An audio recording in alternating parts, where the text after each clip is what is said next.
And he was just asking about the band, and then he asked who the female singer was, and I said, "There's no female in the band." He goes, "Well, who's singing?" I was like, "Well, I'm singing." And he goes, "Oh," and he just kind of got real quiet. He's like, "Well, all right, man, cool," and then he just got off the phone, and then I just kind of felt weird, like, was that, like, what happened? What just happened there?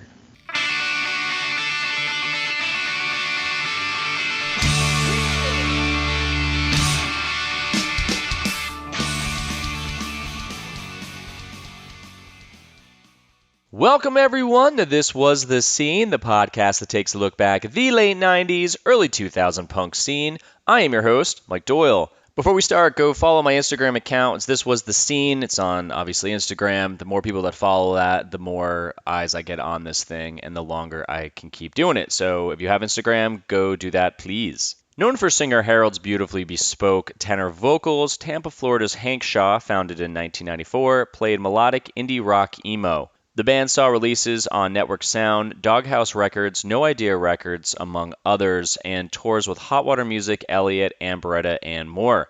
I heard about these guys way back in the day from my dude Casey Lee Morgan, who was the old guitar player for Lanemeyer. Before he was in the band, though, when we traveled to Florida on our second tour, he would put us up in his house or his mom's house down there in Clearwater. But yeah, he was the first one to introduce me to these guys because they were from Florida, and Casey was, in the Florida scene. So there we have it. Go check out Casey's business, Sparkway Smoke and Vapor Shop. It's in Bloomingdale and Netcong, New Jersey. So if you're in the northern Jersey area, go stop by there and say what's up. I reached out to Harold on the Hankshaw IG account, asked him to chat. He said yes, and here's what we talk about. Limbert Fabian, carrying a machete in his car to shows, their label Network Sound, what Joined in the Sky is about, playing shows with no lyrics, developing his high octave range, the whole story about King Candy, why he stopped doing music, are they going to do some new stuff, the story about them at the Real World House in New Orleans, and a ton more. This week's sponsor is Mint 400 Records. Mint 400 Records is an indie record label from New Jersey with bands across the United States, Canada, and Europe. The label features everything from indie rock and folk to post-punk and soul. Over 400 exciting releases. You can find Mint 400 Records releases streaming at Spotify, Pandora, Tidal, Apple Music, Amazon Music, Deezer, and more, or at all MP3 outlets worldwide.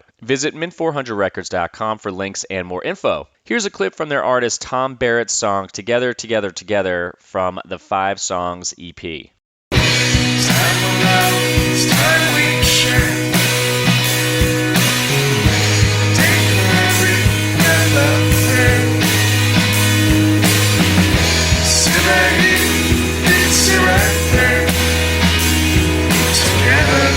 Thank you again, Neil, for supporting the podcast. As always, if you are not Neil and would like to support the podcast as well, you can just email thiswasthescene@gmail.com to get some pricing. That's all I got to say, so feel free to subscribe, leave a review, and share this with anyone who would love some punk rock nostalgia. With that said, let's get started. Cool, man. Well, I structured this. You said you'd heard a couple episodes, so you kind of get the... I've been listening to it, man. I was actually listening to Ian Grushka, episode 30. I was listening to that one. I listened to Hot Water with Jason Black. I listened to Pogo with Keith, and a few other ones. William Goldsmith, and then the Beretta one I listened to. Oh, cool.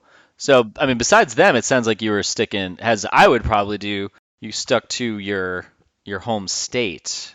Yeah, just the people I know. Besides, well, I don't know William Goldsmith, but a lot, Sunny Day fan. Yeah, it's because you guys had come up, like, even in the Beretta one, I think that's what triggered me to reach out. Because I think you would come up a few times. So there's always names in an interview where it's like if you almost kind of structure or listen to all these podcasts in a row, you can see where a name is mentioned once and like 3 episodes later, I'm talking to that label or band or whoever because I'm like, man, I forgot about them. I remembered you guys because, well, 2 things. One, the artwork. I remembered you guys having the same artist, Scott Sinclair, as Hot Water Music. No, actually, we had Limbert Fabian. Okay, I get did the ours, yeah, and then he did a Snapcase record too. But see, Ian, what am I saying? No, Limbert and Scott were roommates. I went to the same art school with those guys. Really? Yeah. So we were all at Ringling at the same time. I went for 2 years and then I couldn't afford to finish. And then those guys graduated. But at the time, I believe they were roommates. That's because I always get them messed up or mixed up. Yeah, a lot of people say. Yeah, a lot of people think Scott did ours too. Okay. You go, well, I think that was the thing I remember back then too, because those two were designing everyone's like artwork, or not everyone, but like a lot of popular bands artwork and stuff. So, but when you'd see something like Hot Water and then you'd see yours, you got the two like mixed up. You're like, oh wow, they're using the same artist. It looked like it. Yeah. Oh, that's cool. Well, cool, man. So before we jump in, I saw an article that was written on Brooklyn Vegan. So you guys just remastered Nothing Personal like last year, right? Yeah. Keith at New Granada and also in Pogo. Yeah, he got a hold of all the old stuff, minus the Every Day I Wish You Harm EP, and he had them remastered. They weren't on any of the streaming services, but I just didn't know that. So yeah, he had them remastered and then put on the streaming services. Did he mention that? What in his episode? No, I don't think he did. That I think that interview you did with him was before he had the idea to do it. Yeah, so this all happened about 11 months ago. Is when we got the ball rolling on it, and then all of that came out in the summer 2021. I think July. Is it the same artwork from the original Which one? for Nothing Personal? Yeah, it's the same artwork. Okay, because I was gonna say I was like you got him to update it, but it is the same. Yeah, and then there was also the one that's Something Personal. So that had a few extra tracks. So there was the Apartment 13 EP, and then we added Angels and Frogs, a song called Angels and Frogs on there, and I think there was like a demo recording. It was like called Track 5 that was added on there. So there was like nine. Oh, and it also has the Schematic 7-inch, those two songs. There was 9 songs on the Something Personal, and then a remastered version of Nothing Personal. So how did you get involved in the scene? Was it because you were going to shows? Like, was it you were in the band and started playing shows in the scene, or were you going to the scene and then start playing in the band? It was kind of going to shows. I went to high school in Korea on a military base. My dad was military. I had a friend in high school. Her name was Heather Frazier. She was moving, and she goes, "Hey, I'm moving to Florida. My dad's getting stationed in Florida." I'm like, "Well, where are you going?" And she's like, "Oh, MacDill Air Force Base, so Tampa." And we kept in touch and wrote letters. And she was living in Valrico, which is it's by Brandon, just a suburb outside of Tampa. So she was living pretty much where I wound up moving. So when I graduated, we left Korea. We actually came back to Florida, and I lived in Brandon. So she was just a couple miles down the road. So when I moved back, she picked me up and she instantly introduced me to a group of guys that were in a band called Blindside.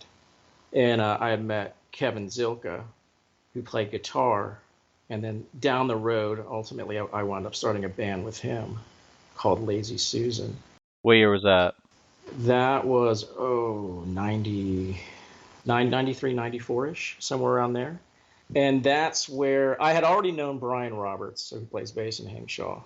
So he wound up playing bass in Lazy Susan.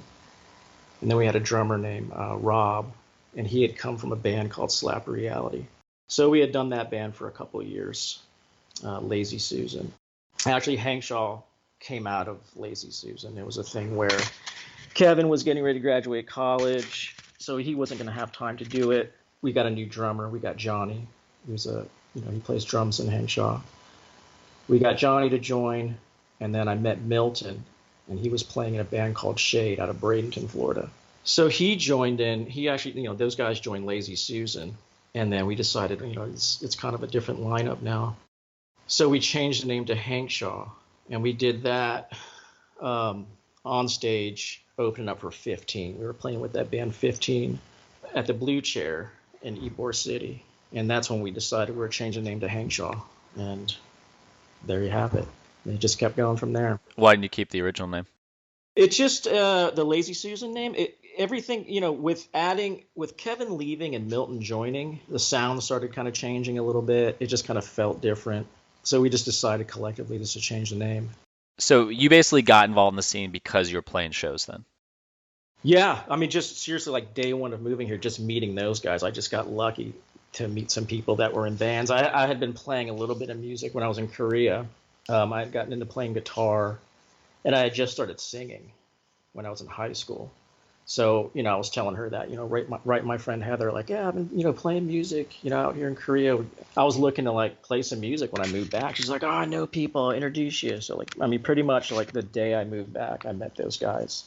So I was lucky enough to meet people and like, kind of start a dialogue. And then I just started going to as many shows as possible because like living in Korea, there's no punk shows, there's nothing.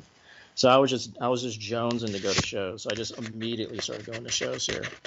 Yeah, it kind of sounds like just being out there, and then if that's the case, then coming to Florida where the scene is starting to really grow. I mean, obviously the state's so fucking huge, but you must, I mean, just to dive right in, you must just absorb the fuck out of that whole thing. Oh, I was stoked. Yeah, I was dying. Yeah, it was great. Yeah, so the first show I think I went to was, yeah, Heather picked me up, my friend, and she took me to see Slap Reality and then a band called, I think it was Junction. I think they're from Jersey. So that was my first show that I went to when I moved back to Florida.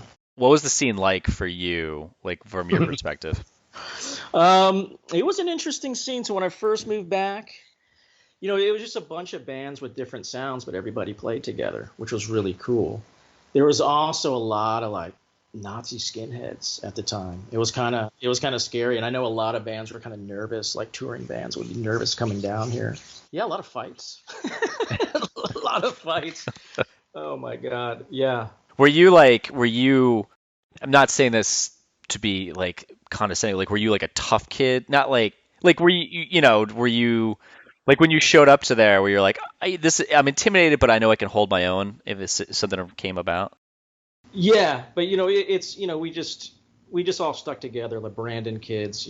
We just went to shows in large groups, and yeah, and like a lot of shows, like a lot of fights. Like I said, yeah, just a lot of Nazi skinheads. Like so that whole they weren't at every show, but it was a thing that went on for years. It went on for years. But no, I wasn't like a tough kid, but it was just a lot of the times you'd have to have, like maybe you bring some brass knuckles or you bring a blackjack or you have some mace or Really? sometimes you have a baseball bat in your car or, I had a machete in my car. Yeah, it was kind of weird. It's like, you don't want to like get into fights. I mean, we did have some friends that enjoyed fighting, but for the most part, it's like you got to bring something just in case. Jesus Christ. Yeah. I don't remember any of that. I mean, I got into it about like 96, 97, so I think it was I don't really Jersey wasn't like that scary, but like Florida and Pennsylvania, every time I talk to someone, they're like, dude, it was pretty gnarly. No, man, I did. Yeah, I mean, and then sometimes you run into a scrap that has nothing that wasn't even at a show. There have been times where I've seen people use brass knuckles. A friend had to use the brass knuckles, or I see somebody, you just see a friend, you turn back, and there's a huge fight going on, and you see a blackjack. This was a fight that didn't happen at a show, but it was a situation where it was me and three other friends just walking down the street in Ybor City, and there was just 14 guys, and he was fucking with my buddy Oscar, and it turned into a big deal. Yeah, I hadn't seen Oscar in a long time, and I ran into him at this club. He was visibly like pissed, and I was like, dude, what's going on? I was really excited to see him. I haven't seen you in a while, dude. What's going on? He's like, man, this group of guys out there are fucking with me. I'm like, dude, like, well, where'd you park? Because this club was closing down. Where'd you park? I was like, dude, down the other way. I have to pass those guys again. So, I was like, well, fuck, man. So I went into my car and I put the machete down my pants. And I was like, well, let's walk back to your car. And we walked back. They started fucking with him, dude. And like all hell broke loose. Oscar's a scrapper. So, he took out two of those guys. Oscar's cousin, he ran. He ran down the street. Anthony got tackled. And then all the rest of the guys are looking at me. I wasn't going to get my ass beat by 6 dudes, so I had to pull that thing out. And they ran. And then the cops came, and then I just tucked that thing under my arm and hauled ass. Anthony was behind me. He jumped in the car, and we just took off. Going the wrong way down a one-way street, running like red lights. I gotta get out of here. And Jesus that was, Christ. yeah, that was the end of that. I took the machete out of there for about a year, and then yeah, it was just a weird. It was a weird time, man. Tampa was weird. There's such a juxtaposition here compared from like the sound of Hankshaw, which is very like chill, and then you carrying a machete around. I mean, but it was it wasn't like I just felt like I had to. I never went and looked for any problems. It was just there was just a lot of problems out there. Did you ever go and play the Schoolhouse venue? It was Jack and Dave from My Pal Trigger were talking about that one. The schoolhouse, dude. Yeah, I think at that time we weren't doing the schoolhouse, but like the same people doing the schoolhouse shows were doing them at some women's center in Vero Beach, and we would play the women's center in Vero Beach a lot. But the schoolhouse, yeah, I remember those days. But yeah, It sounded like it was like a pretty popular like venue. yeah, all the shows in that area of Florida were at that schoolhouse. Like all the shows that we would either play or go to. All right, so you guys get together, and then is your first release the Nothing Personal record, or because I'm looking on Discogs right now, and so I'm just going on the years, and it says that's 97. Okay, that came out in '97. That was actually our first release. Yeah. So that was '97. Yeah, we recorded our first demo, I believe, in '96. I can't remember if it was. I think it was just 3 songs. And then we were kind of thinking about should we send this demo out? I actually only sent that demo to 2 labels. I sent it to Network Sound and I sent one to Equal Vision. That was it. What was Network Sound though? Like and Equal Vision, obviously no, but Network Sound, I'm not sure who they were. Network Sound was part of New Age Records. So it was a hardcore label. They started another label called Network Sound, and they were kind of picking up bands that were kind of like more melodic, not straight up hardcore bands. And they had released a band called Ashes. That was kind of it was a female singer, kind of more melodic, not a hardcore band really. They're decently popular at the time. So when we had the demo, we're like, well, who do we send it to? I didn't want to really waste time or like sending it to like Revelation or something. I mean, you just pretty much knew like that would just be a waste. Like I'm not going to send it to them. So Network Sound made sense, and then I liked what Equal Vision was doing. So I only sent out two demos. Network Sound got back to me within a couple weeks, actually. They called me up, and we had I had a conversation with Dennis, and he was just asking about the band, and then he asked who the female singer was, and I said, "There's no female in the band." He goes, "Well, who's singing?" I was like, "Well, I'm singing." And he goes, "Oh," and he just kind of got real quiet. He's like, "Well, all right, man, cool," and then he just got off the phone, and then I just kind of felt weird, like, was that like what happened? What just happened there? We were having a good conversation. He just left, and then I didn't hear anything from him. And at the time, I was working at this record store called Alternative Record Store, and about 3 months had passed, and I was kind of bummed. I was like, dude, So I was at work, and a few of my friends came in, and they're like, dude, what's up with Network Sound? Did he ever call you back? I was like, no, dude. Like, we had that initial conversation. He seemed pretty excited about it. I told him I was a dude, and he got off the phone abruptly, and I haven't heard from him. And right as I'm saying this, my coworker, she's in the office. She goes, "Hey, Harold, you got a phone call?" And I was like, "Who is it?" He goes, "Oh, it's some dude from Network Sound." And I was like, "Oh crap!" So I went into the office and took the call. He was like, "Yeah, this is Dennis, man." It's like, "Yeah, man, we're really into this. We want to put this out." And I was like, "Really?" It's like, "Yeah, man, we're gonna put this out." I was like, "That's fucking awesome." But it was just really weird. I was in the middle of telling these people, like, "Yeah, that dude ghosted me. I don't know what happened." And he just happened to call. It was really strange. Yeah, so then that came out. I don't even remember. I think it came out because we wound up going out there and we did like 5 shows in Southern California. And I believe that was February '97. So I think that's when it came out. Yeah, it says that in Discogs, but I never know how true or accurate that is, but it gives you an idea. Actually, you guys came out as your release came out like 6 years after Lifetime's EP Dwell. So you were label mates with them. Did you know that? Were they on Network Sound? It says here that they were.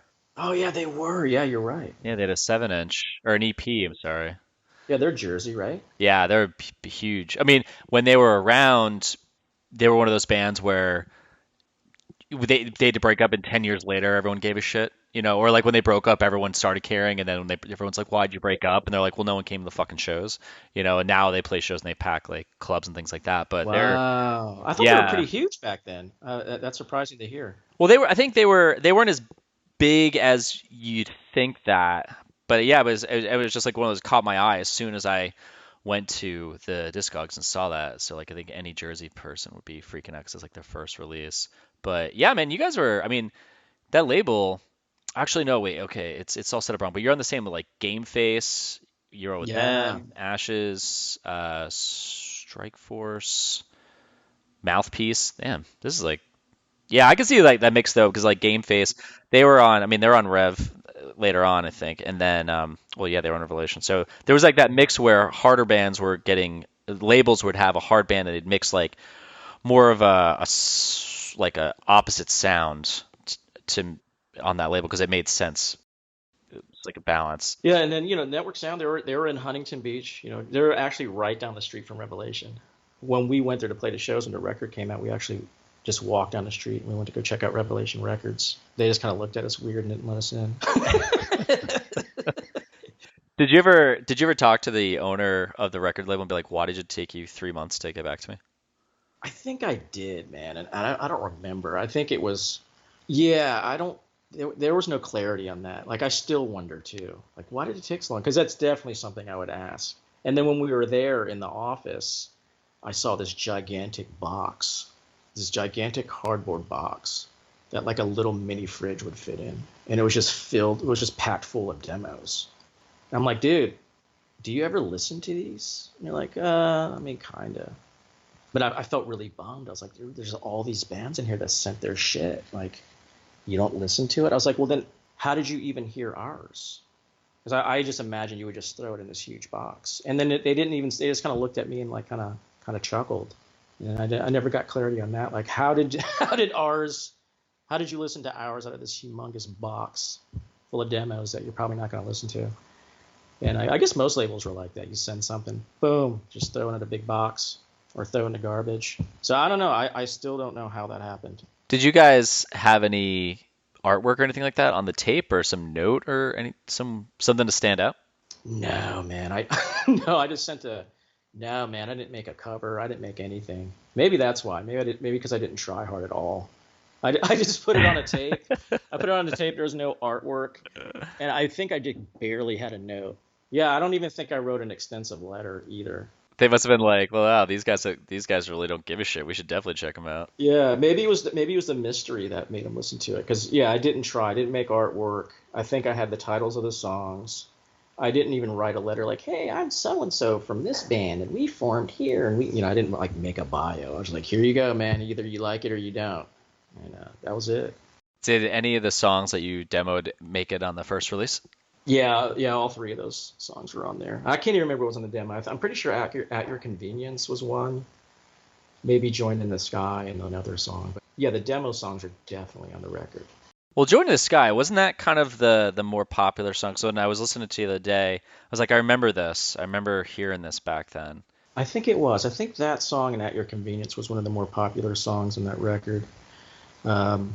Because yeah, that record opens up with Join the Sky, correct? Right. Yeah. Yeah. I'm cheating because it's open right now, so I'm looking at it. Well, yeah, that song there, that's a pretty sad story, man. It's actually something I saw. I had gone to I went to a show with my friend. We had to go see Chris Isaak play. She worked at Specs, so she had free tickets to go see Chris Isaak. So we're like, all right, let's go. I'll go. So we went to Orlando to see Chris Isaak. Watched the show. We're walking out, and we're walking back to the car. And there's this older gentleman. He's just sitting there, like on the curb on the side of the road, and he's just mumbling something like, "I just want to see you. I just want to see her again. I just want to go. I just want to go and see her again." And we looked down. He had cut both of his wrists. He was just sitting there bleeding on the side of the road. And we're like, "Holy shit!" And then like some other people came, and we tried to wrap some things around his wrist, stop the bleeding and stuff. But he kept talking about what it sounded like. It sounded like he had lost somebody, maybe a wife or somebody. Could have been a daughter or something, and then he just wanted to die so he could go see her. He just wanted to join her, you know. And I was like, fuck. So that's where that song came from. Jesus. Yeah, dude. It was yeah, it was a bummer, man. It just always stuck with me, you know. So how quickly, I mean, not dismissing this guy doing this, but I mean, like from that point to you writing that song, I mean, how quickly was that? Like a couple days? Like, did you, couple months where you're like, I can't get this out of my head. I need to just jot this down to put it I somewhere. think the idea was always there. Usually back then, I would write lyrics. I would finish all the lyrics right before we'd record. So a lot of the times, the songs would exist. We'd even play shows. We'd even play those songs at shows, and I'd have no lyrics. Oh, wow. So I was just making up stuff. Most shows that we played, there was no lyrics. I was just making up sounds. Really? Yeah. Why? Because I was kind of figuring out the melody. Like I have the melody, and I write my lyrics to the syllable. And part of it's laziness too. So it's like, oh, we have studio time. We have to record this. I'm like, oh shit.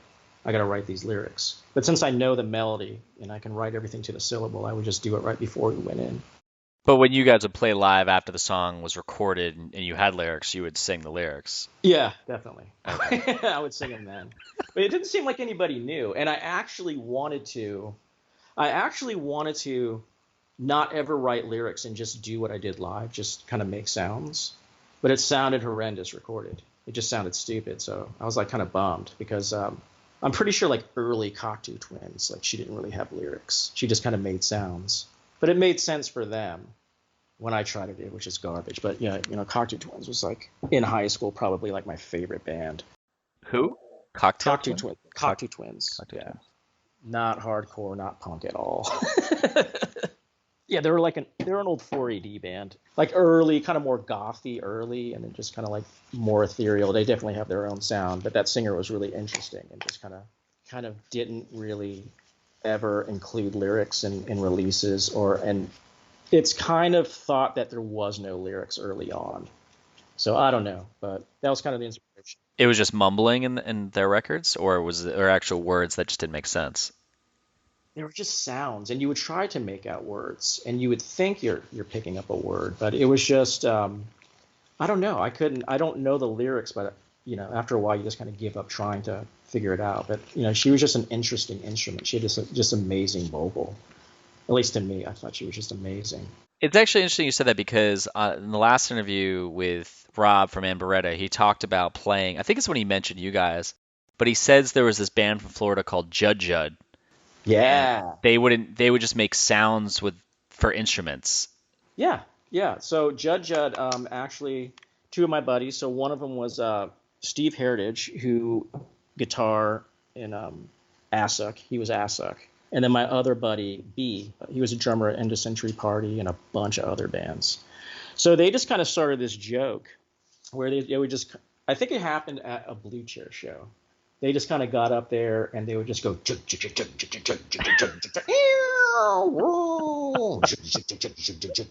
and they would do that. And it was just amazing, man. Like people just dug it. And it was hilarious. It was just a lot of fun.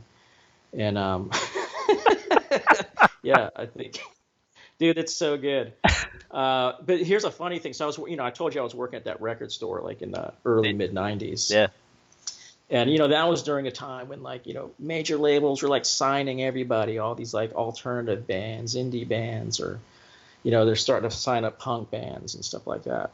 And every once in a while, like somebody from a large label would call our record store and they would ask if there were any interesting local bands. And if there were, they would want you to send them something. And then they would give you like this secret password. Like if you send this package, write Blue Sky. So then I know that it's something I need to listen to. So I thought it would be funny to fuck with this one lady at this big label. I think it was like fucking like Sony or some shit. She calls up like asking if there's any interesting bands in the area, like anything I need to hear.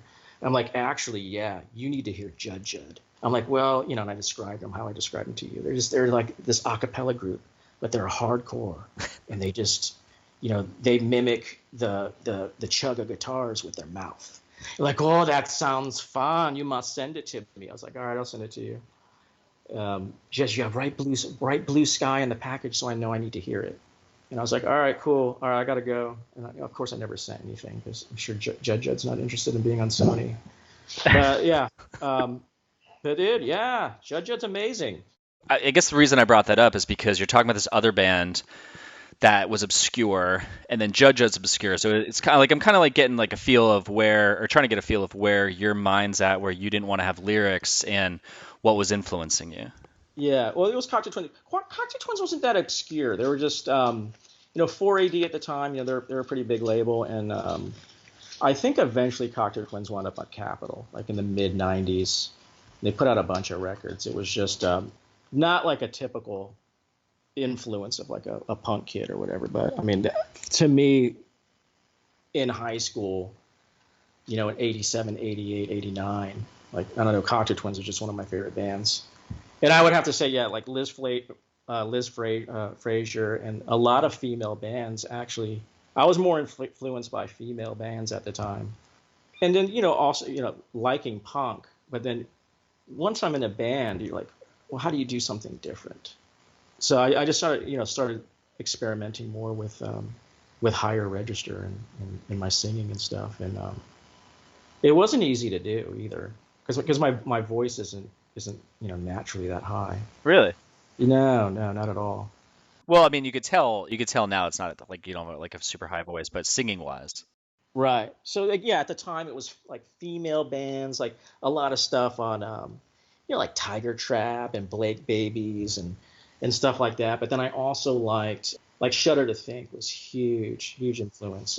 Like male androgynous male vocals. I was really into that. And then that band Suede, like out of the UK, like that guy, you just really couldn't tell. Yeah, that's kind of like vocally that's what I was influenced by at the time. So I know I mentioned the artwork before. Who was the person who did the artwork again? Limbert Fabian. How did you get him to do the first record? Well, like I said, we went to art school together, and he was probably in his third year. I was already gone. I couldn't. Once I couldn't afford to go back, I just kind of dove into music more. And but I would still go back and visit and hang out with Limbert. I'd see Scott and those guys. We'd hang out. But I just asked Limbert, like, hey man, Network Sound wants to do this record. It's like, do you want to do all the artwork? He's like, hell yeah. So it was a thing, when I wasn't working, I'd go up there on the weekends, and like he was working at no, actually, you know what, dude, he was out of college. He had already graduated. He was working for the Sarasota Herald. Limbert was. So we would go there on the weekends. He'd go to the Sarasota Herald and use his computer, and he had already finished the artwork, and he would just lay it out. But yeah, I just asked him, man. He's just a good buddy. I'm still in touch with him.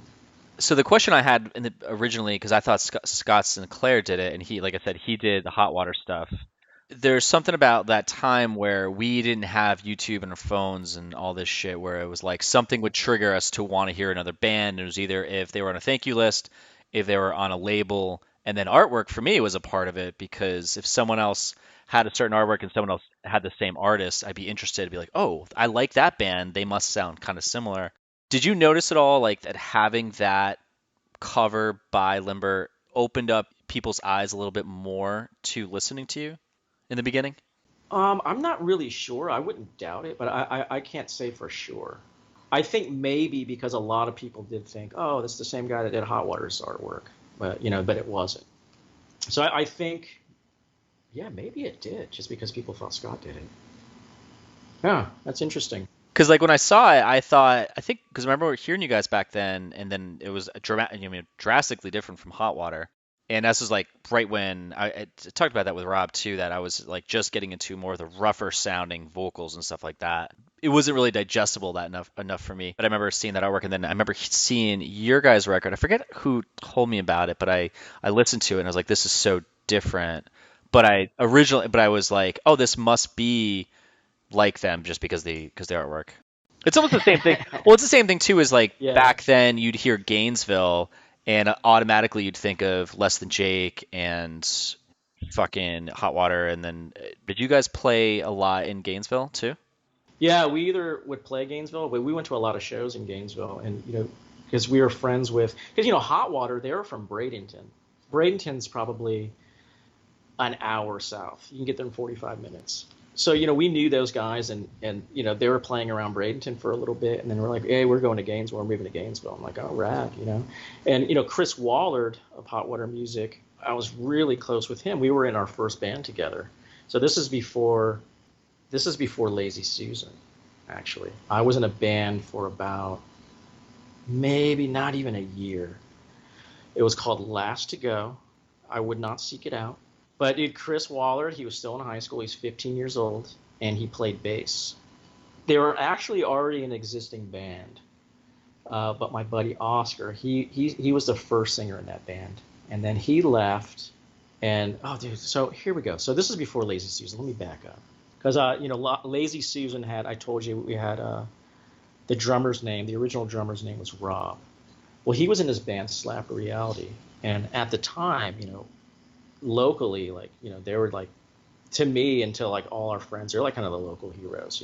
Slap Reality, they were on Cargo Records. They were doing their thing. They were really good.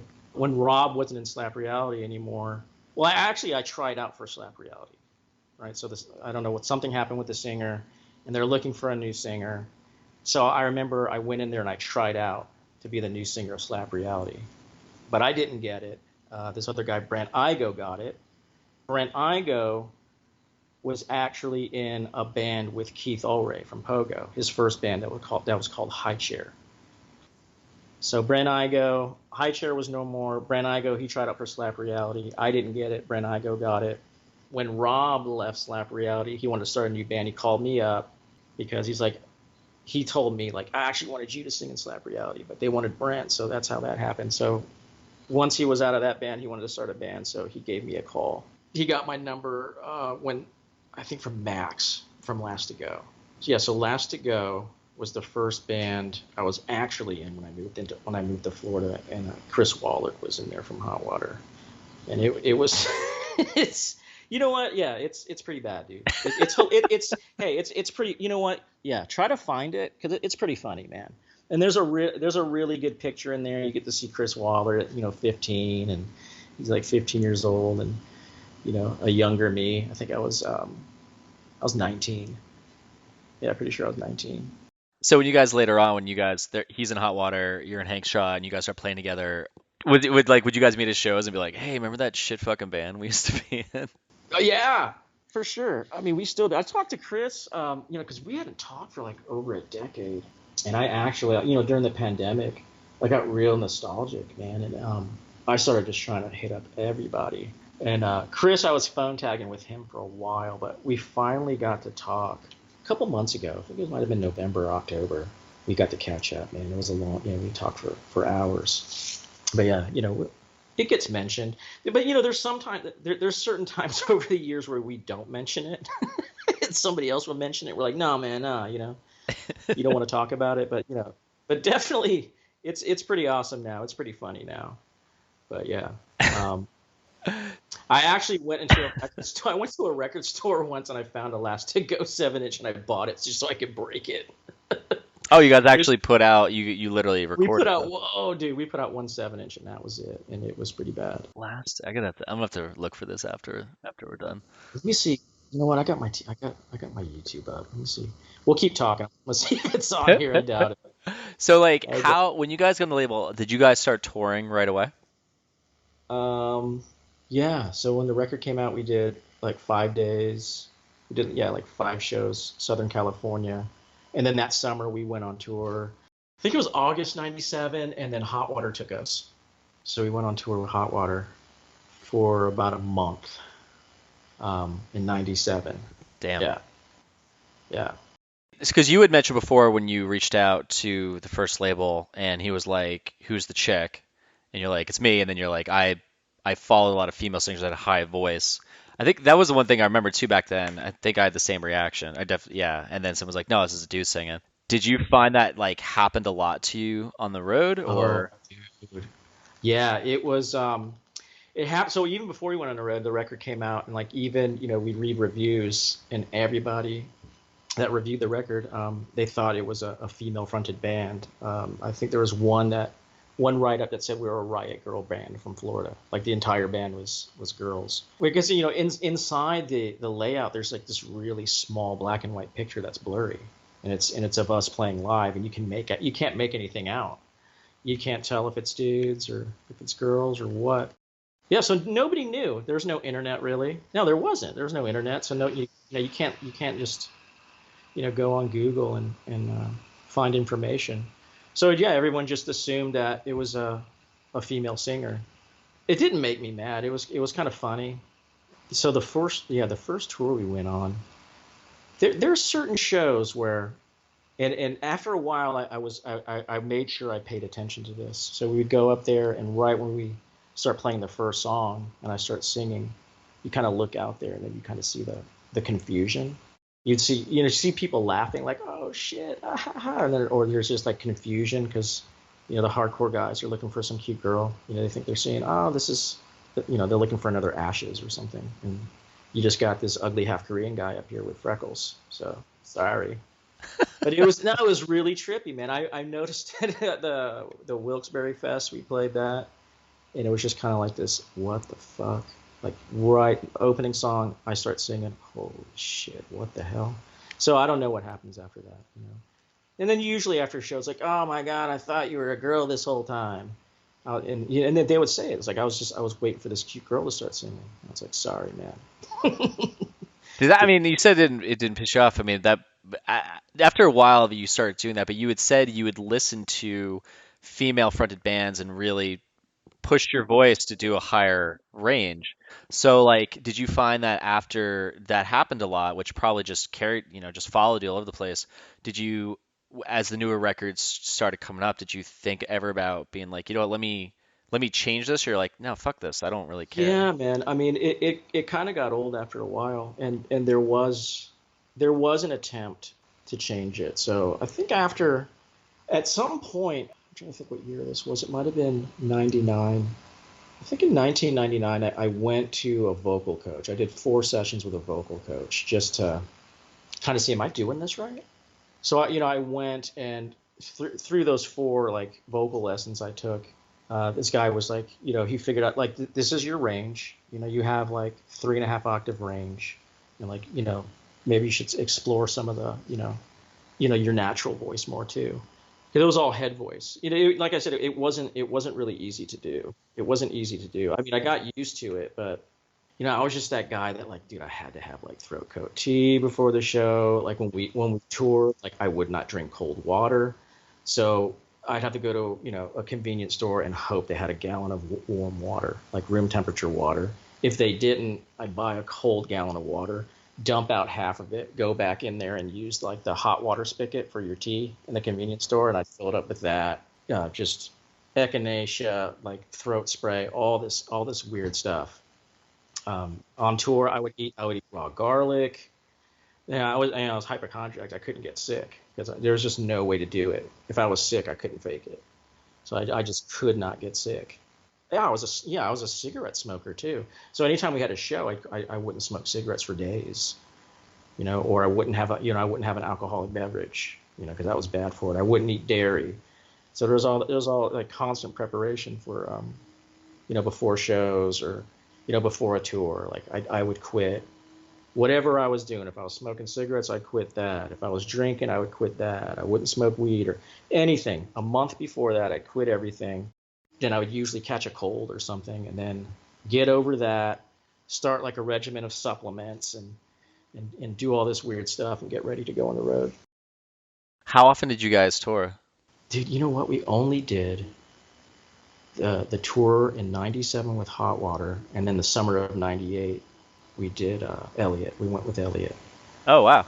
It's the first one. Yeah, the first tour. Yeah, we did and Beretta. But that was it, man. And then after the Elliott tour, things just kind of got weird. And I was trying to do good about this, about getting all the years correct, before we had this conversation. But so '98, and I can't remember. I think, yeah. So 1998, I believe that's when the Every Day I Wish You Harm EP was already out, right? Yeah, so I got Discogs. It says, because you guys don't have a Wikipedia, this is the only thing I have to go on. It's like Nothing Personal in '97, '98. You got Every Day I Wish You Harm on Doghouse. Yeah, and then you had a 7-inch on Schematics record, so I don't know if that's before or after Doghouse. That was, I think that was after, around the same time. Yeah, so Schematics, that was Steve Heritage from ASUC. That was his label. Yeah, so 97, that was Hot Water and Beretta. Hot Water was on Doghouse at the time. So I remember we were playing the Cincinnati Fest at the Apple, and that's when I had met Dirk.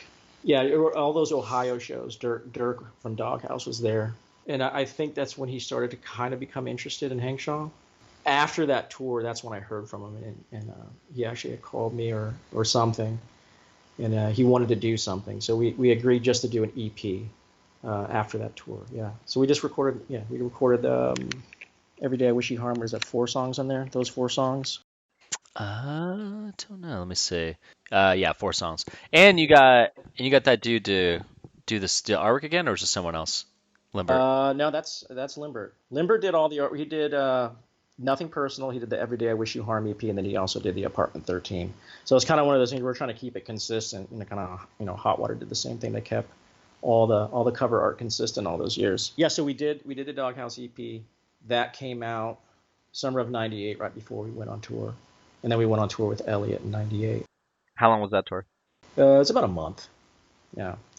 You guys did so. I mean, for being a band for a very short period of time, you guys the 2 tours you went on were long, and they were with 2 big bands for that Dude, time. yes. Like that's and then we'll get into the part where you guys like disbanded and all that, but I mean that's pretty impressive. Dude, you know what?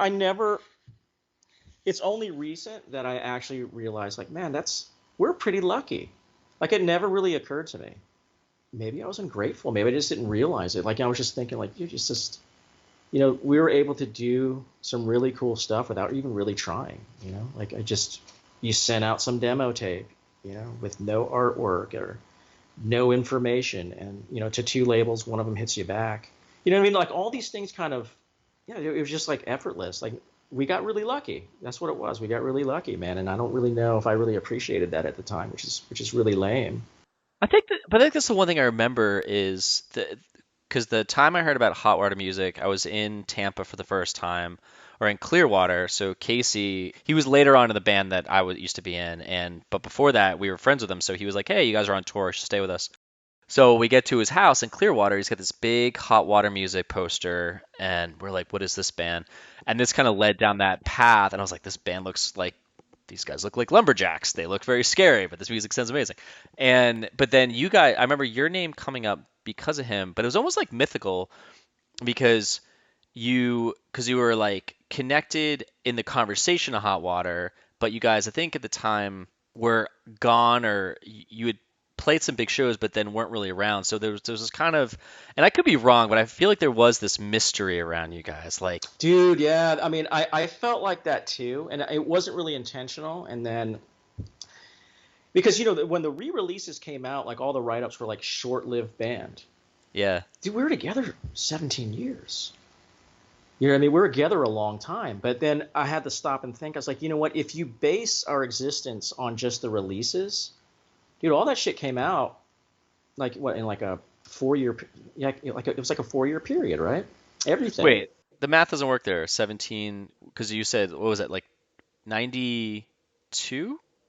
Like, when did you 90. move to Tampa when you from I moved to Korea? I moved to Tampa in '91, and then so there was The Last to Go, there was Lazy Susan before Hangshaw. So Hangshaw came about in So you mean 7 years? no, the band, dude. We People thought we broke up. We people thought we broke up, man. We were working on this. We put out this record called King Candy. Have you heard of that record? I see it, and I see it looks like so. It Dude, says 2004 that it's oh out. my God, dude. Okay, we'll get to that, man. But we were together, dude. See, you guys are a mystery. We were together, and then we kept hearing, because all our other friends, Hot Water, they were road warriors. They were out there, and Beretta road warriors, and well, our friend Jim Perlman, he was a roadie for us. Once we weren't after '98, we weren't touring. He would go out with Hot Water and all these other bands, and he would come back. He's like, "Yeah, man, people kept asking about where's Hankshaw? Why aren't you guys touring? And you were just like, I don't know. Or, I run into Jason Black, like, what the fuck you guys doing? How come you're not touring? Jason, dude, just hot water. They got their shit together, man. You're like, what are you guys doing, man? What's going on with you guys? You're not touring? What are you guys doing? Give me shit a little bit, which is deserved. So what happened was around 99. Well, Jesus Christ, how do I do this? Well, let's see. Before we got to this part, we got to Doghouse, so they put out the 4 song, and then you get the 7-inch in '98. All right, let's work our way to this. Okay. We're almost to this part. So the '98 tour with Elliott, we get back. Yeah, actually, we're already here, dude. We're already here because we pretty much disappeared. So there was a show. There's a Hankshaw show that was posted to YouTube like a year ago. I think we were opening for At the Drive-In and Jimmy Eat World. At State Theater? Yeah. Okay. Yep. Wow. You're that was 99, and that's one of the last shows. And we also did anytime the Get Up Kids would come to Florida, they'd give us a call and they're like, hey man, we want you to do all our Florida shows. And we're like, hell yeah, dude, we'll do it. And we always did. And in my mind, that show, 99 State Theater, At the Drive-In and Jimmy Eat World, and then these Florida dates we did with Get Up Kids was the last shows I remember doing before we started working on this never-ending record, man. So I have to back up a little bit. So one of the bands that and one of the people that I got to know and kept in contact with and was close to was John Bunch from Sensefield. So the first time that they came to Florida, Lazy Susan actually we opened up for Sensefield at a place called the Stone Lounge. We just hit it off, man, and we always just stayed in contact from that point on. He wound up giving my number to a guy at the time was working at Capitol Records. I was also working at this record store that I keep mentioning. I was working at the record store. I get a call at work, and it's this guy. And, he introduced. I'm not going to say his name because it might come up more. I don't want to say the name. He's asking me all these questions about the band, and we're Hankshaw at this point. So the name has been changed from Lazy Susan to Hankshaw. I'm pretty sure. It doesn't matter. But anyways, he calls me up and he goes, hey, I got your number from John Bunch. I was like, oh, dude, awesome. That's a great guy, man. How's he doing? Oh, whatever, blah, blah, blah. And he's asking me all these questions about the band. And then eventually I'm like, who is this guy? Why is he asking me all this shit? And then he gets to it. He goes, hey, I just recently signed a band to Capitol Records. I'm like, here we go. It's like I just signed this band, Less Than Jake. I'm like, yeah, I know those guys. Those guys are awesome, right? And he's asking me, hey, when are you guys going to play? Are you guys playing any shows? But I'm instantly freaked out. I'm like, dude, I don't want anything to do with this shit. I was like, nah, man, we're not playing any shows, which was a lie. We played like twice a week at the time, or we constantly played shows around Florida. But he wanted to come out and see us. And I was just, at the time, I was just like, dude, that just doesn't, we're not ready for that. We're not ready for that. But he's just doing his job. He's just checking out stuff. We wound up, well, at least I wound up staying in contact with that guy. He's also the same guy. I think he eventually signed Jimmy Eat World at Capitol.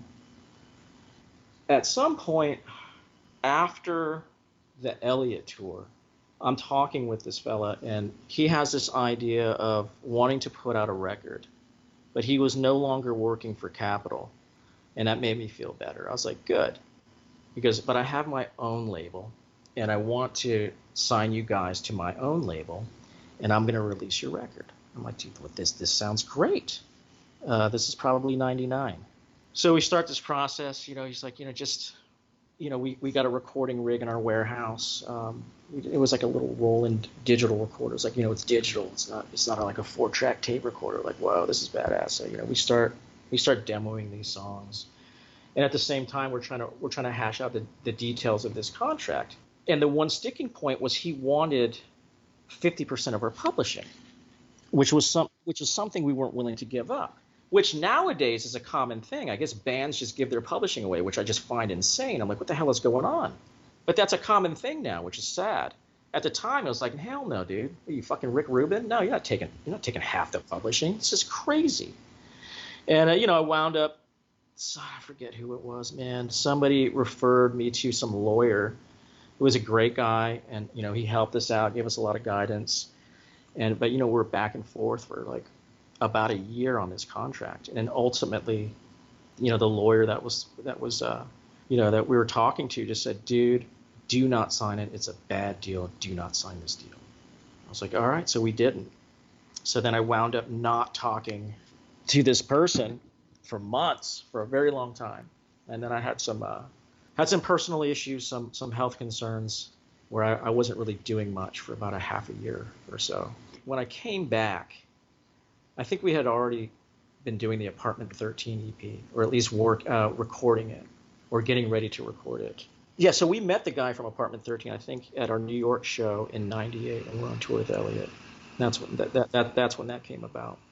So around the time of us recording this EP, this person contacts me again. He goes, "Hey man, I have a different idea. I think at this point, I think Jimmy Eat World was already dropped from Capitol." And then this person said that he was working with them again. But what they're doing is they're writing and recording an entire record on their own dime. I'm kind of overseeing things. They're recording it with another guy we knew, Doug Messenger. He has a studio out in I think it's West Hollywood or something. So we're like, well, dude, this sounds cool. This is intriguing. It's like, yeah. So like, why don't we just do this? Why don't you guys just work on a record? Just write, start writing, start demoing the record, start sending me tracks. And I'll kind of oversee things. We're like, dude, this is awesome. Let's do this. So we start doing that. We start demoing for this next record, and it's kind of a shame because these Apartment 13 songs, I think it was already, this person already said like, these songs, I don't want these songs for the next record. So we're like, all right, we'll just, we're going to put them on this EP, except for Angels and Frogs. That's why we left the Angels and Frogs song off of the EP, because that was kind of going to, we're going to use that as kind of like the building block for the next record.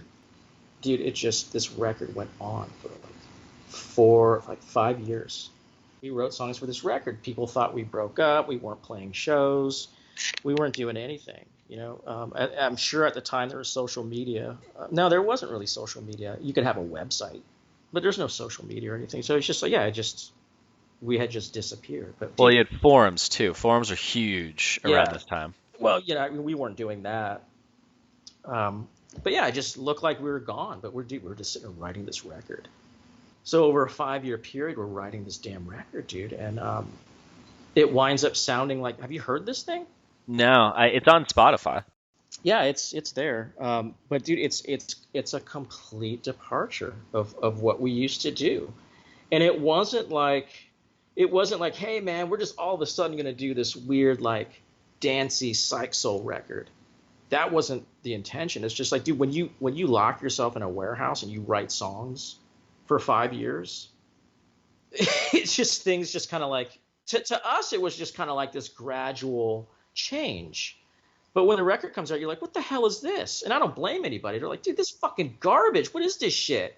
And I'm like, dude, holy fuck. You're stuck in this fog working on this thing for so long, and you're just like, oh, wait a minute. Yeah, dude, I totally get what you're saying. Yeah, this is fucking crazy, right? And this is something that I found during the pandemic, having time on my hands, going through old boxes. I actually found like a stack of CDRs, and I found all these demos that we had written, all these songs that we had written for this record that wound up being King Candy, scattered about on like all these different CDRs, man. And honestly, there's probably 25, almost 40 songs that nobody's ever heard. And if I put them in chronological order, you can kind of see, I kind of see how they got to this King Candy record, I do, like I said, they're all in CDRs. I would like to share them, but like, nobody seems to be too interested. Anything having to do with that record, nobody seems too interested in. I mean, for the pure sake of releasing it, because it's, at the end of the day, physically the shit's just going to sit in a box, right? You could I mean, I don't know how you would, what machine you need these days to put that on as an MP3, but you could put them on your Bandcamp page and just say, hey, like here's the 40 something fucking songs. I mean, are they full songs or are they just little bits and pieces? It's mostly full songs, and then there's a couple that are full songs that I didn't even sing on, but most of it, dude, are complete songs. And Okay, so but to that point though, for 5 years, because I'm thinking this, it took you 5 years to fucking do 11 songs, which are on this CD, but in that time you're recording 40 something songs over 5 years. You're yeah, writing and or recording. more. I mean, I just found between 25 and 40. That's what I found. I don't know if there's more out there. But that's why it took so long because you guys were just writing a shit ton of songs. We're writing a shit ton of songs, You dude. weren't just sitting on 11 songs for 5 years and finessing it. No, hell no, dude. We're Okay. just writing, and it just got. It was like, you ever seen that movie Schenectady, New York? No. Dude, it's like that. If you ever watch that movie, it's Okay. Philip Seymour Hoffman, and he's just writing this play, and this play just gets crazy, and he's writing it until he's an old man, and it just never ends. But why did you guys do? Were you perfecting it? Like, what were you doing outside of this? Because you're obviously not living in a warehouse for 5 years straight, just in Almost. darkness. No, I mean, we had electricity, but yeah, no, it kind of was, man. I mean, Milton and I lived together at the time. We had our day jobs, and then at night we would go out to this warehouse, man, and That's crazy. we would come up with stuff, and we give Johnny a call because he's a badass. He's Wait, we John record from. everything. The drummer, our drummer. Oh, okay. We come up with an idea, we lay it down. It's to a click track. He'd come in and just like bop, bop, bop, bop, um, he's just got awesome meter, and he would just come in there and play that, and we just kept writing, man, and trying new things, and didn't even realize, like, dude, this sound's getting away from us. But being excited too.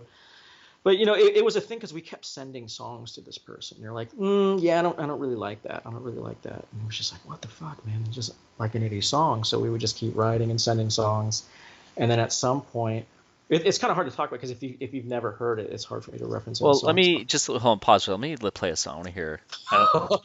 Okay, yeah, just play the first song. You get an idea. Can you hear it through my headphones? I can't hear anything right now. Okay, No. I'm just listening to it. It says like Counting Crows to start. Oh no, it's not. Oh wow, that's catchy as fuck. Yeah, that's really It's just, catchy. but it's not. It's not. You disappear for 5 years and you come out with that. People are like, is this the same band? And that's completely legitimate question. Is this the same band? And you're like, yeah, it's same band. I like it. I mean, I only played a couple seconds of it. Granted, I can't be like I will give my life for this, But but if you were somebody that liked Hankshaw, and then you're like, where the fuck did you go? And then 5 years later they put that out, you fucking want to kill us. I almost Yeah. feel like now you could get away with this. Not get away. I mean, it's not like I don't know what your full-time gig is in life now, and obviously, I'm not saying obviously I don't know if you're still thriving to be a musician or anything like that, but I don't know. It's just from the couple seconds here, it's super catchy. It is different. Yeah. Well, it being catchy and polished, that was intentional. But it was just, it took a while to get there. And so there was a couple things that were happening. So we were sending these songs, nothing was really working. It kind of, it affected us. And then it became this thing where it's just like, well, fuck it, man. Like, let's just do whatever the fuck we want, and just see what happens. We were sending batches like 4 songs, 5 songs at a time, sometimes 8 songs at a time. Like, nothing was really happening. And I'm speaking with this person, and he's talking about a mentor named Doug Messenger, which I still talk to this day, man. That guy is a mentor, man. Like, he's an amazing guy. At some point, I think that first song that you just listened to, there was that song and another song called "So Long" that's on that record. When we sent that demo, and this is the story Doug Messenger tells me when we talk about it. He says, yeah, you sent those 2 songs to this person, and they brought it to me. They came to the studio, they brought me these songs, and they're saying, I think there's something here, but I'm not sure. Can you listen to this? What year was this? 2000? 2001? So Doug listens to it, was like, holy shit, this is what they need to be doing. This is the direction that they need to go. Which was reassuring to hear that, because we were just kind of writing aimlessly, nothing was sticking. We're like, oh shit, well now there's a certain direction. So we kind of like stuck with that. And that's kind of what happened. And while we're going through this process, we're getting updates. Jimmy Eat World, they finished their record. I'm like, dude, that's awesome, man. That's great. Like, yeah, they're shopping the record. I'm like, dude, they have all these labels want to sign them. Even Capitol wants them back. We're like, are you fucking shitting me? That's crazy. And then they wind up, ultimately, they signed to DreamWorks. Yeah, DreamWorks. And Wait, so that's what they did, Bleed American? Yeah, that record was Bleed American, too. Okay. That's what that record was. So, like, working with this dude that's telling us, like, hey, man, you guys are doing the kind of the same thing. Like, recording a record, we're going to record it we're going to get you, like, this awesome sounding record, on the cheap. And we're going to shop the record instead of, like, trying to get a deal from a label and then them pumping all this unnecessary money into recording a record. Let's just record the record and shop the record, and you just get picked up that way. And we're like, holy shit, hell yeah. And we're seeing, like, wow, that really worked out for them. So, you're hopeful, but at the same time, you're delusional because you just wrote this crazy record. You just wrote this crazy record, and it's just weird at the time. Like, you're finishing it and you're thinking, like, not thinking like, dude, everybody's gonna hate this, and then and then nothing happening. So, it kind of all ends in tears. So we finished the record. When we finish it, all we had to do was mix it. So the person that was, we recorded some of this record. We recorded the record with this dude, Ariel, who's done amazing things since then. I mean, this guy he's done amazing things. He's a pretty accomplished producer now. He's done Vampire Weekend and all these really big bands now. But at the time, he was just getting started. So I think we were one of the first records that Ariel had, like, engineered slash produced. We did some of it with Doug Messenger at his studio. We finished tracking it. We recorded it over 2 summers. I think it was the summer of 2002 and then the summer of 2003, I believe, is when we recorded that King Candy record. So we finished the record. We just have to get it mixed. So we're like, hey, man, like, when is Ariel available to mix? We're talking, this is like winter, maybe November of 2003. He's like, dude, Ariel's busy, man. He's not gonna be able to mix that record until like March. I was like, dude, what the fuck, man? Why? It's like, oh, he's doing Plain White Tees right now. I'm like, oh shit, dude. But I get mad because I was just kind of, we spent all these years and, like, I didn't need to. I don't, looking back now, just I could have been more chill about it, but I kind of got really pissed. I was like, we're gonna have to wait like 5 months to even mix this thing. And he's like, yeah, man. So I just got really fucking mad, and then I don't think it was the mixing thing that got me worked up as much as being told, this is an awesome record, but I don't really know what it is. And at the time, we're just like, well, there was a plan for the record. You take this record to a certain somebody that has a certain position at a certain label, and this person hopefully will understand what this record is. And he wouldn't do it. So I think ultimately that was the downfall. Like, wait, he didn't even, like, shop it internally in the label? No, he didn't. He just said, this is one of the because this is one of the most enjoyable records I've been a part of, but I don't know what this is. I was like, well, you're going to take it to so and so, right? It's like, no. That's what I remember. I remember being told after doing all this shit, like, nah. Looking back now, it's like, yeah, that's hard to hear. But at the same time, that was the reaction anywhere we took this record. Because, the whole purpose was, we're going to shop this to larger labels.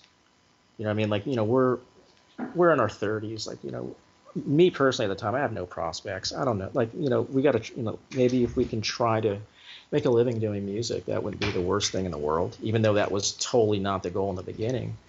When you're, like, in your early 20s or something, you're like, being on a large label like that was like a total turnoff and not something that was appealing at all. But so that just wound up on our own, and it just went nowhere. So everything just kind of eventually fell apart by 2006. Milton and I had moved to Atlanta because that's where we wound up finishing that record. We got it mixed and mastered up in Atlanta. Nobody's interested in it. We had some labels come out to shows and see us play, but it was kind of always like, yeah, this record's great, but it was kind of like, let's see what they do next. And then we didn't get to that point. It just kind of all kind of crumbled. So that was like around 2006. Living in Atlanta, my dad was really sick. Eventually passed away. So my wife and I, well, at the time we weren't married, but my wife and I, we wound up moving back to Tampa. I think it was August of 2007. Then there was another iteration of Hankshaw minus Milton, because he was living in Atlanta. He stayed. So we got Brian, the bass player of Hankshaw. He switched to guitar. Johnny's still on drums. I'm on vocals, and then we had a couple different bass players. Wound up settling on Chris Dinan drum bass. And that iteration of Hankshaw was from about 2008 to 2010. And then at some point, I just couldn't do it anymore. At some point, I just said, I can't do this anymore. So in that 2-year period, though, because the first 2 years you guys go on these 2 awesome tours, you get signed to fucking a label. Your first record comes out on a label that's at that time was, I guess, no. I mean, look at the bands on them. I guess they were kind of popular. Then you get an EP on Doghouse. Then you get talking to some guy from Capitol who puts you through the ringer for 5 years. And you get this record. I definitely want to. I'm gonna listen to this thing even more after this, because just from the couple of the seconds, it's super fucking catchy. Yeah, it is. I could see where I almost get like a hint of like Fun, the band Fun in it, and like a bit like harmonies like Queen kind of. I don't know. Yeah. Like circusy kind of like that. Exactly. Yes. All of that. So yeah. then you guys do 2007 to 2007, 2008, 2010, or 9, or whatever it was.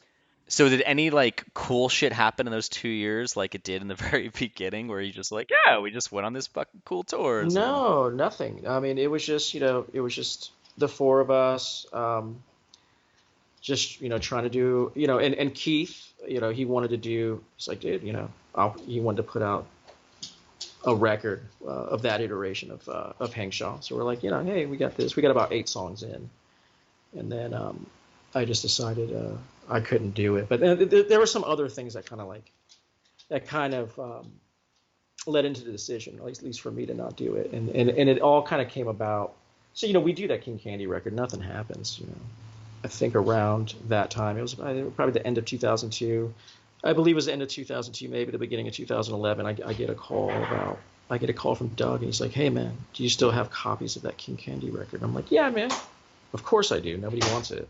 He's like, can you send me as many as you have, or as many as you can spare? I'm like, dude, hell yeah, I can send them to you. Like, why? What's up? He's like, well, I have a buddy, and he's like the head of Warner Music now, man, and I want to send it to him. He's like, now's the time for that record. That record makes sense now. So I guess the whole thing back then, and what we heard several times, like, this is 2003, early 2000s, was that like the concern was, how do we market this record?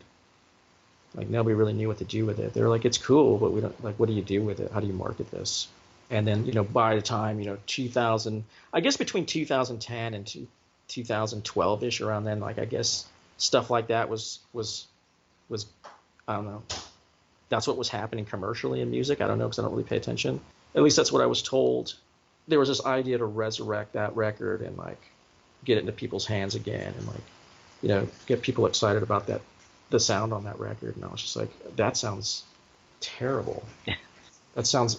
So I was just like, this is a crazy idea. Why don't I just ask all the guys, and I'm sure they'll agree with me that this is crazy. Like, this is not worthwhile. So, at the time I wasn't really speaking with Milton too much, but, I called him. I was like, dude, what do you think about this idea? I said, they want to resurrect this record and try to shop it again. That's crazy, right? It's like, no, but, speaking with Johnny and Milton, and then like James, who helped us finish the record up in Atlanta. I mean, he was a huge help to us. Everybody thought it was a great idea. Yeah, man, let's do this. I'm like, and to me, I'm like freaking out. Like, dude, this sounds awful. Like, do I really want? I want to experience all that disappointment again. I was like, and at first I was like, yeah, I was trying to like get on board with like, maybe it's still be good. And I was like, it just hit me one night. I'm like, this is fucking awful idea. I can't do this, and I can't do anything associated with the name Hankshaw. So I just stopped. I stopped doing music. which was dumb. I stopped doing music. I did one project briefly with a few friends called Sweet Pharaohs, and we recorded like a 4-song demo. You can find it on Bandcamp, and that was it. That was it. I was out. Convinced myself I didn't miss music at all for the last decade. Or yeah. Were you right? Oh, it was a total lie, dude. Total lie. I just lied to myself. It wasn't true at all. And once the pandemic happened, and I'm sitting here, I'm going through old stuff, and Keith's talking about remastering the old songs and releasing them on the streaming services and stuff. I realized, no, dude, I lied to myself, dude. I think it was just easier to just say, nah, man, fuck this shit, I'm out, which is typically my MO. Fuck this, I'm out. Kind of a runner at times when things get a little weird. You haul ass. So now it's different, dude. Like I've had time to think about all these things, and I realize how full of shit I am a lot, and I totally miss music, man. And like trying to get some stuff going and messing around with some stuff here on my own, and trying to just make something. I don't care what, man. I got all these ideas for projects. I'm talking to different people about different projects, and I figure the more shit I throw out there, the better chance I have of something materializing. So that's kind of where things are at now. Well, what's your like vision of it working for you? Dude, just well, it's not what it was. Just simply, man, just making music that I like with some either on my own or with people that I like, and that's it, man. Record it, write it, record it, and then everything else is bonus. If anybody wants to hear it, cool. If not, cool. Just to be able to do it again, just to enjoy that process again with people that I really care about and respect. It's just that simple, and it should have been that simple before. And I didn't. It should have been that simple all along. And looking back, I overthought everything. I overcomplicated everything. And Why though? Why did you do that? why did I? It's fuck, man. It's just kind of what I've always done. I'm just a chronic overthinker.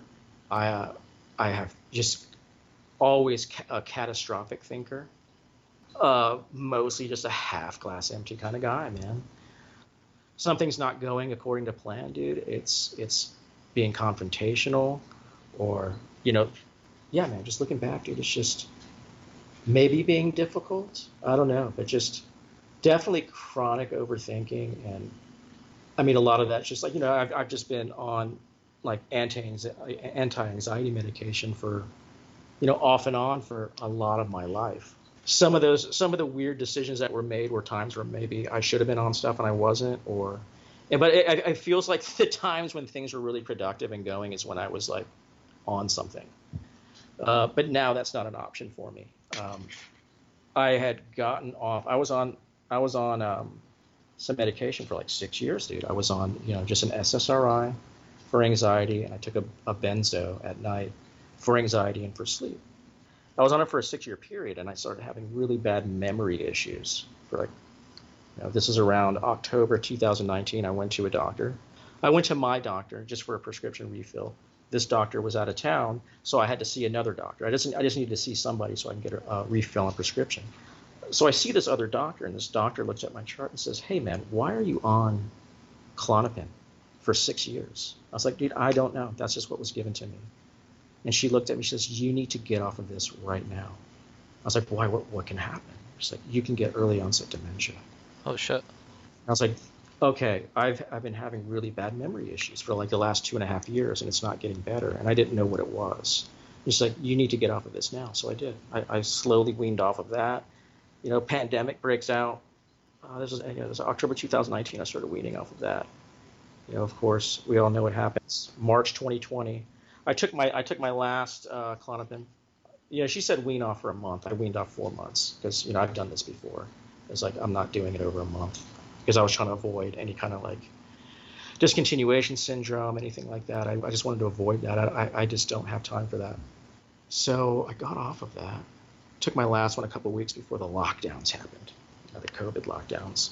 But I had some issues with insomnia and some other things, and then I thought it would be a good idea to wean off of the SSRI, which I did, and then I had a lot of issues from that. I had discontinuation syndrome withdrawal symptoms for about a year. It was really nasty, and I've just started feeling better, I would say, maybe a couple months ago, man. It was a long road, but one of the things that happened was, there was periods of being manic and then nostalgic, uh, and just like it was a pretty emotional process getting off of all of that shit.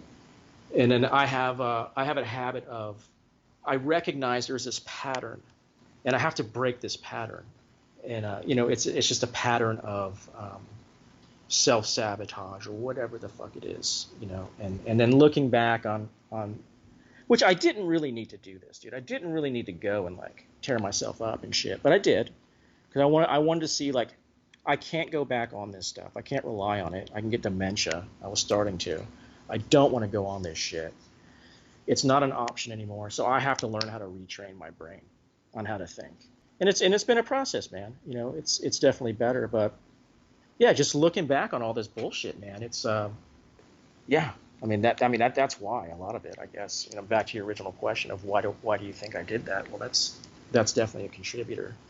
But yeah, man, I just I think the chronic overthinking and just kind of negativity wasn't really helpful, man, in a lot of situations when it came to Hankshaw, man. And it was that's probably why it's like, you look at it, it's like, yeah, you guys are kind of an enigma. It's like, yeah, kind of. It's kind of I'm a dipshit, it's just it's it wasn't like on purpose, like, ooh, let's be mysterious. It's like, no, dude, we're kind of a hard band to like, and it didn't need to be that way. It could have just been all fun. We could have just kept doing what the hell we were doing, and everything would have been fine. We'd have just been on tour with our friends every summer or more. We probably been touring even more. We doubled down on doing this lengthy project that went nowhere. It's such a wild fucking story. It's like, it's just so wild, like just the beginning of it, and then that 5 year period, and at the same time, when you're doing that 5 year period of recording that, everything around you is changing in the scene. Everything, dude. Yeah. And I'm not even paying attention to it. Right. I mean, you guys are heads down. I mean, every year it was like surpassing by like decades of just sound and just like shit Yeah. happening, and because like It's the internet's out, and I just talked to Jason Tate from Absolute Punk. So Absolute Punk comes out, and then that's opening up the doors for streaming and like leaking albums. So everything starts moving at a fast pace, and you guys are head down making this album continuously, and then you're done with it, and they're like, and you're like, are you fucking joking right now? Yeah, dude. Exactly. And then just having different emotions over the years about that. You know what I mean? Like, what the fuck, man? Like, yeah, I'm still proud of it. Like, I enjoy it, but I totally get, all, the sentiment from others about that record. Completely get it.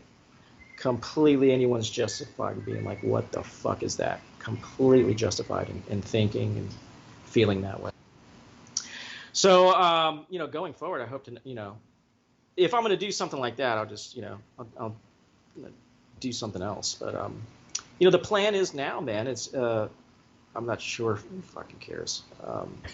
I'll just say, the plan right now, and I'm not saying, I don't know when it's going to happen or if it'll happen. I'm going to say it will happen. I just don't know when. But with the original four, we are trying to get some stuff together. And like I said, I don't know. We're trying to get an album's worth of stuff ready, and we want to record it, and then there's a lot of ideas floating around. Between Milton and I, we have a lot of ideas. We have a lot of working songs. It's just trying to figure out the feel. So it's kind of like we're kind of like stepping back a little bit right now. Like, how do we want this record to feel? And then approach it instead of just writing a bunch of songs and slapping it on, just putting them out there. And there's a lot of interesting things that are happening, and it's not. I will say the one thing I will say about it is it's not at all like the King Candy record. Yeah, I was gonna ask that. I was like, what direction would it It sound? it will sound like, I think, I can't say, but right now I would say it's going to pick up. I don't know, maybe the next logical step after that Apartment 13 release, somewhere in that neighborhood. That's what I will say, whether I'm supposed to say or not. Is your voice still? Can you hit that range still? Oh yeah, man. I think. Oh wow. I mean, maybe not. I mean, if you heard the Apartment 13, it's going to be probably vocally more, like more full voice, like not like the first record, where it's all like high head voice, more like full voice with a lot of falsetto. But I can, yeah, all that stuff is still, yeah, I can still achieve all that. It's probably easier now than I could back then because I was a pretty heavy cigarette smoker during those times. Where can you the record you were saying oh my God, uh, Apartment 13. I can't. That's not on Spotify. Is that on like a Bandcamp or anywhere? It's on Spotify. Okay, so you see, there's nothing personal, and then there's the something personal. Let me go You see, Hankshaw. you see something personal, like it's also on Bandcamp. So Yep. the something personal, they're lead suits of armor, silk noose, freedom for a wage, to all slain hope, and cuts. That's the Apartment 13 EP. And then there's a song on there that we added, and we recorded Angels and Frogs at the same time as all those other five, as the other five songs that are on Apartment 13. It was supposed to be on the Apartment 13 EP, and then we left it off. So to give you an idea of that Angels and Frogs song was kind of, we held that song off of that EP because that was going to be on that next record that wound up being King Candy. So, you can see that the intention was to just make another record, maybe like spend a year, put out this record. Angels and Frogs will be on this record, and then that didn't happen. It just kept going. It just kept writing. I learned a lot. I Learned bet. a lot about Well, writing I songs. mean, just like the sound of that record again. Like I've only got a couple glimpses. I'm gonna listen to it more, but just from the very beginning, it's so it's I don't know. It sounds good. Again, I can't say that after listening for like 12 seconds that I listened to it. But I mean, just I initially was like initially when I heard the three songs of it, I was like, I am automatically hear the hooks in this, and it's pulling me in to want to hear the rest of it. So Yeah, man. I hope you listen to it, man. I'm definitely gonna check it out. It's an interesting record. We also didn't have a bass player. Brian, he left. Brian left the band in, I think, '99. We talked about why he left, actually, but he remembers it as a conscious decision by us to like do something new and not like being pigeonholed as like an emo band or something like that. Like it was a conscious decision by us to do that. And I don't think he wasn't really into what we were working on at the time. So he left. So we didn't have a bass player at all.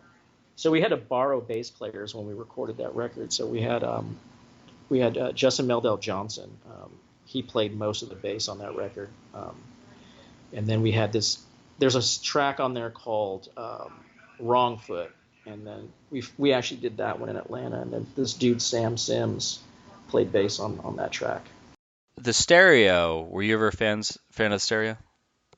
Um, no, I didn't really get heavily into them. I remember hearing about the band, and they're kind of out there and stuff. But So they just put out a podcast and I don't know where this is going, but they just put a podcast out of talking about they just released a new record called 13, and they put a podcast out talking about, and it's 5 episodes, and the first one launched last week, so they're releasing it every week on a Friday, and it talks about them breaking up and the history of the band and all this stuff. It's fascinating because it pulled me into it because it's very short, and I'm going to hear the story about that.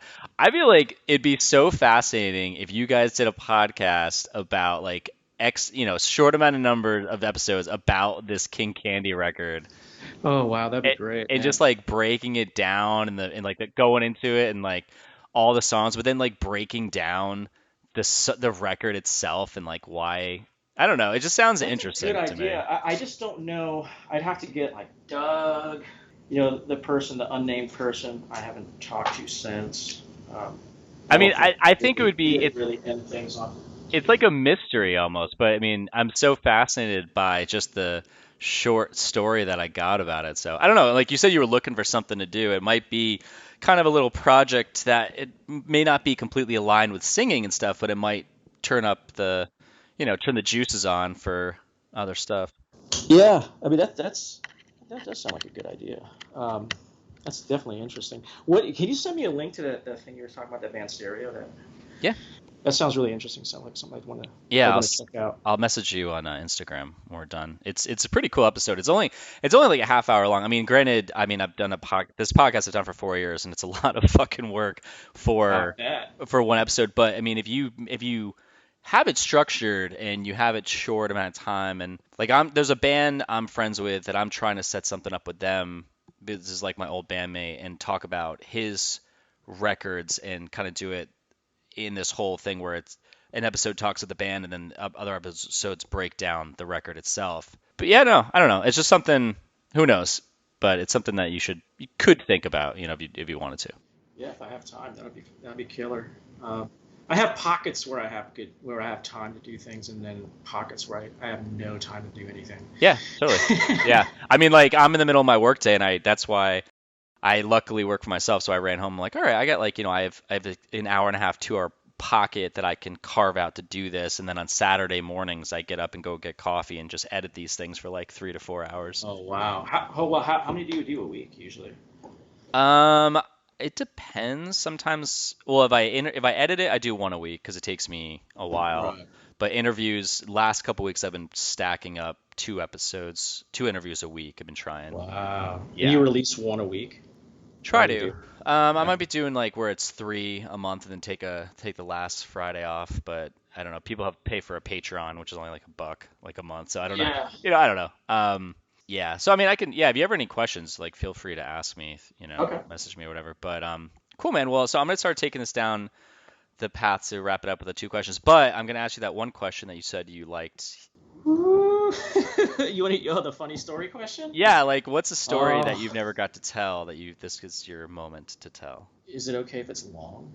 Yeah. I gotta Okay. jump out of here in about 20 minutes. I think it doesn't have to be that long. So there was I think, dude, this was, I want to say, around the spring of 2000, or it could be 99. Uh, we had a friend. Her name is Melissa Howard, from our town, and she was one of the cast members of the Real World season 9. It was the first New Orleans Real World. Oh, wait. What was her name? Melissa Howard. So she was on the Real World. It was the first one in New Orleans, and she's like, "Yo, man, you guys should come up." She wanted the band to come up, and we're like, "Okay." So we wound up. We had a show in Baton Rouge, Louisiana. So we're like, "All right, hey, man, we got this show in Baton Rouge. We can just stop by. We'll just leave a few days early, and we'll go visit Melissa at the Real World house, and we'll stay there." And so we're like, all right, cool. So it wound up being, Milton, Johnny, Brian, the 4 Hankshaw guys, me, and then we took 2 of our friends, Mike Pipido, and then we also took PJ. So we get in the van, and we leave early in the morning. PJ winds up, he went on some all-night bender, and he wound up acquiring like almost two dozen pot cookies. So we get into the van, and I don't know, I think I ate like 4 of them on the trip up there. I ate like 4 of these cookies, Jesus. and we pull up to the Real World house, like to the side of it, because it was on St. Charles Street, this where all the rich people live. They were staying in some like old mansion on St. Charles Street, so we had to like park on some side street, and we open the van door, and there's instantly these cameras, and there's these, lights, sound guy on a boom stand stuff, like fucking this bright light flashing in my eyes. And she's trying to talk to me like, oh, yeah. My Asian brother's here. This is awesome. Another Asian in the house. And I couldn't say a word. I'm like 4 cookies in. I can't, this camera's in my face. I can't speak. And I'm starting to freak out, starting to get paranoid. It was around Easter time, because I remember everybody goes into the house, and the real world house is right by this little shop. And in the front of this little shop, they have this little Easter bunny city, you know what I mean, with these little buildings, and they had like real live like bunny rabbits in it. So everybody goes inside to sign you have to sign this waiver if you're going into the house and all this bullshit. I was like, I'm not signing shit. I'm staying out here and I'm going to hang out with these bunnies. So I hung outside and I'm just staring at these bunnies for like 30 minutes. And then eventually somebody comes out. They're like, oh, dude, there you are. It's like, you coming in? So like, I got out of signing the waiver. We go inside the house. And, this is like the beginning of reality TV, right? Reality TV hasn't existed too long. This is like before Survivor, I think, or maybe Survivor had just started. I think maybe Big Brother had just started. But MTV, they got the ball rolling with this Real World series. But it was really strange, man. So we go into this house. None of the people are there. And it's a pigsty. They're like filthy, dude.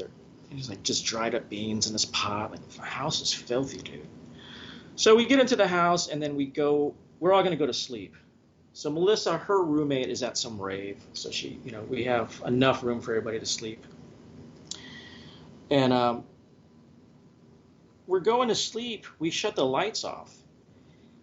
And once you shut the lights off, if you start talking, the camera people will come in there, turn the lights on, and start filming you. Oh my God. So you can't just turn the lights off and just have a conversation without the cameras being there. They'll turn the lights on, they start filming you. So what the fuck, man, this sucks. So then, we have to act like we're 5 years old, and we're like, oh, we're, pretend sleep. Oh, we're sleeping, ho, ho, ho. And then they eventually leave, and they go away, and then we try to have a conversation again. We start talking. They bust in the fucking room. They turn the lights on. They start filming. I'm like, Jesus Christ, dude, this sucks. So eventually we just give up and we go to sleep. So the next morning, I was the first one up, and I'm trying to turn the lights on in this house. But you can't turn the lights on because everything's on a timer, and there's like this control room inside of the house. And they control everything. Every room is mic'd. They control all the lights in the house. There's the only place there's not a mic or a camera is in the bathroom. No, there actually is one in the bathroom, but not actually in you can't the be toilet camera, stall. right? Yeah, not in the toilet stall. That's the only place there's not a camera. So yeah, I'm just in there. It's dark, because I got up really early. I can't find the lights. So I just start playing some that shoot the moon game with the little rods and the ball or whatever, and I start eating cookies. So I'm like 2 cookies in, and all of a sudden the lights just go like this compound. The lights turn on. I think it's like 9 o'clock sharp. The lights are on, and it's crazy. It's just a really weird experience. Basically, I'm just going to fast forward. Melissa, she had this job. Like a part-time job at some like vintage clothing store. So we we went to work with her, and then we just kind of, it was like around the what is it, the French Quarter, where everybody goes and parties and stuff. Yeah. So we go there, and then we wound up.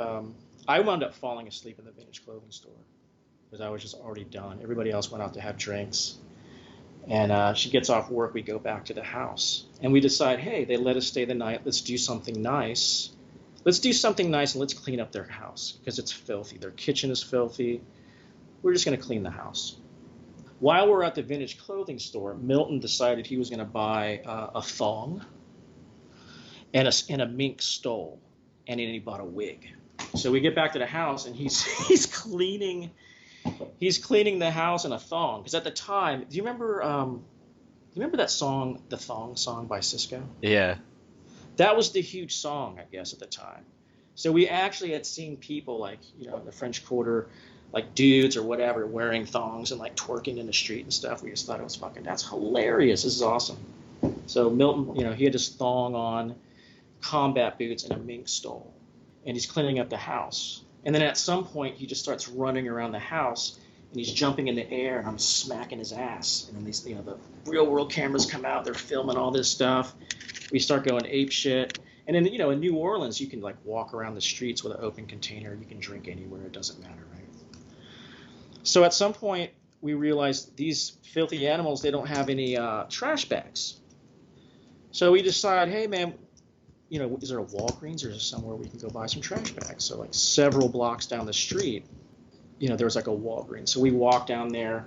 Not all of us. I think it was me, Milton, Melissa, and like one other person. We walked down to the convenience store to get trash bags.